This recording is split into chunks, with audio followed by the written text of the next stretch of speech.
Tem uma mensagem aqui para você, viu, Juca? Do Luiz Figueiredo. Depois de meses criticando, veio me retratar. Hoje o Juca falou bem das brabas, deixou de ser o profeta do anticorintianismo e voltou a ser o maior corintiano de todos os tempos. Viva o Juca Kfouri, diz ele aqui. Amigo, mas peraí. Que profeta do anticorintianismo? Eu sempre falei bem das brabas. Agora, você quer que eu fale bem de quem? Do Augusto Melo? Do Pedro Raul? Do O Igor quê? Coronado? Do Mateuzinho? Do Bidu? Do Corinthians correndo mais uma vez o risco do rebaixamento? Isso não é ser anticorintiano, não. Isso é ser corintianíssimo. Alertar os corintianos para a miséria que está lá em Parque São Jorge. Essa é muito boa. Vamos falar já já do Corinthians. Só quero voltar uma questão, Mauro, sobre esse São Paulo aí. Porque, como o Arnaldo falou, tudo bem, são jogos diferentes, parari e parará, só que tem gente, vamos dizer assim, pedindo passagem. O William Gomes, por exemplo, toda vez que entra, joga bem. Não dá para colocar esse cara no time agora, quarta-feira. Essa é a grita de parte da torcida do São Paulo. Acho que a questão é se ele entende que está preparado para o tipo de jogo que o São Paulo vai enfrentar, né? O São Paulo vai ter 2 jogos agora contra o Botafogo.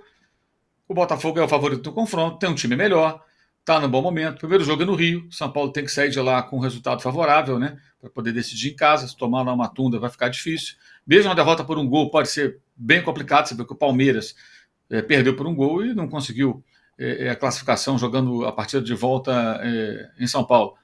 Então acho que vai muito da percepção do técnico e da sua coragem de repente fazer mudanças mais arrojadas. Né? Eu só acho que às vezes o Beldia é muito cobrado, eu acho que os caras superestimam o time do São Paulo. E aí cobram do técnico que tem acertos e erros, mas acho que tem mais acertos do que erros, como se estivesse comandando uma seleção do mundo. Não é assim. Acho que não é assim. A eliminação para o Atlético foi um resultado que acontece, é normal, um confronto contra um time que tem uma má campanha do brasileiro, mas tem bons jogadores. Um gol em casa, né? Uma atuação ruim dos dois, um gol bem circunstancial ali, que condicionou o segundo jogo. Eu acho que foi um certo exagero com relação a isso. Eu queria fazer uma rápida observação, o Tirone, sobre um outro assunto, só para não deixar passar, que está acabando o tempo. Claro. Ontem o Rio de Janeiro viveu um domingo de muita violência, né? Com torcedores do Vasco e do Flamengo se enfrentando em vários pontos da região metropolitana, Duque de Caxias, Jacarepaguá, e etc. E pontos diferentes da cidade, uma distância enorme do Maracanã, e isso tem se agravado, e o Ministério Público do Rio de Janeiro precisa rever essa questão da proibição das torcidas organizadas. Eles proíbem o CNPJ das torcidas, várias delas, mas essas organizações, elas continuam muito grandes e crescendo. Na clandestinidade, digamos assim, elas parecem que ficam maiores. Então você percebe em rede social, e acompanha isso com muita atenção, como essas torcidas estão muito numerosas, cada vez mais. Proibidas, mas mais integrantes, mais gente na pista, mais gente se enfrentando. Os confrontos são comemorados antes de acontecer. Ao longo da semana ficam ali provocações anunciando: é domingo, domingo é guerra, e tem guerra. Isso pode algum dia acabar afetando pessoas que não têm nada com isso, que estão passando, que pode tomar um tiro. Teve tiro ontem, porrada e bomba. Quer dizer, do que adianta? Nada. Está na hora do Ministério Público entender um pouco mais a questão, liberar as torcidas, liberar o CNPJ e punir com extremo rigor o CPF. Não adianta nada você punir o CNPJ e liberar o CPF. E há anos continua isso e não adianta nada, não resolve nada. E eles não têm poder de barganha com o comando da torcida. Simplesmente por quê? Porque elas estão proibidas. Elas estão na clandestinidade. E ontem foi pesado, até inclusive conversei com algumas pessoas sobre isso, e pessoas que já fizeram parte da torcida organizada, tá? E que me diziam: olha, está cada vez pior. Esse domingo foi mais violento do que todos os outros Vasco, Flamengo e Vasco. E está ficando bem complicado. Ontem teve gente baleada, gente espancada, e isso tem sido uma rotina. Todo mundo sabe o que vai acontecer. E diante acho que do pouco conhecimento do problema, da falta de um aprofundamento no estudo do problema, isso continua. Até o dia que aconteceu uma tragédia com uma pessoa que está passando pela rua, que tem nada com isso. Tem uma imagem ontem de um ônibus, acho que foi em Caxias. O ônibus está passando e o couro está comendo em volta ali com bomba, com porrada, gente correndo para lá e para cá. E tem uma hora que vem um caveirão, o blindado da Polícia Militar, para poder separar a confusão. E tem gente na rua, cara, passando, indo para o trabalho, indo para casa, enfim. Está na hora do MP do Rio parar e pensar sobre isso, sabe? Porque essa medida não adianta nada. Comprovadamente ela é inútil e só está dando força aos grupos que crescem e que são cada vez mais armados e violentos. Ótimo ponto. Boa Aliás, um detalhe. Quarta-feira, Maracanã, 7 da noite, Fluminense Atlético Mineiro. Engenhão, 9h30 da noite, Botafogo e São Paulo. No Rio, Isso. torcida do Fluminense, do Botafogo, do São Paulo, que é aliada do Flamengo, a do Atlético aliada do Vasco, tá? E o Botafogo, lógico. Botafogo, Fluminense, São Paulo, aliado do Flamengo, e Atlético, aliado do Vasco. Então, as 4 torcidas envolvidas. Quinta, Flamengo e Peñarol. Morreu o torcedor do Flamengo, um cara de povão que estava na praia, agredido por torcedores uruguaios no confronto 2019. Briga engarrafada. Vai ter tempo ruim. E conversei com um colega lá do Uruguai que já me falou, olha, aqui já estão preparados para a guerra. Vai ter confusão lá também. O que acontece? No Uruguai eles não podem fazer nada. Agora, como é que eles vão lidar com isso no Rio de Janeiro? Não sei.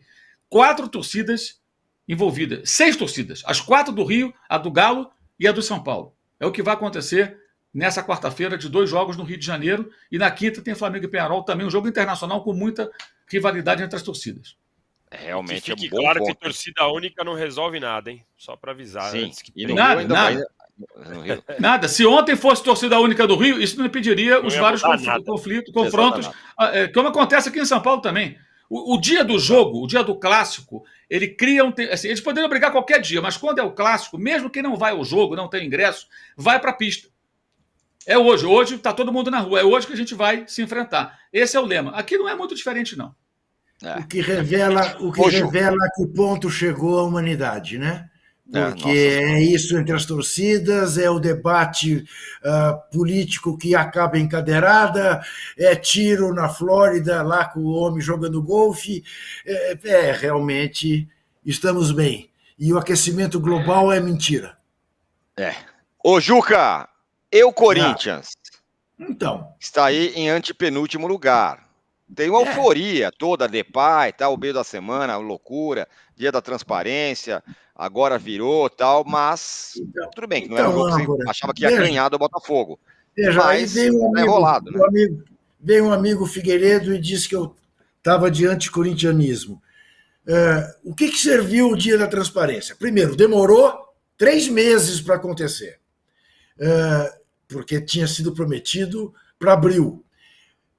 Segundo, revelou-se que em 6 meses da nova gestão, o Corinthians deve mais 200 milhões.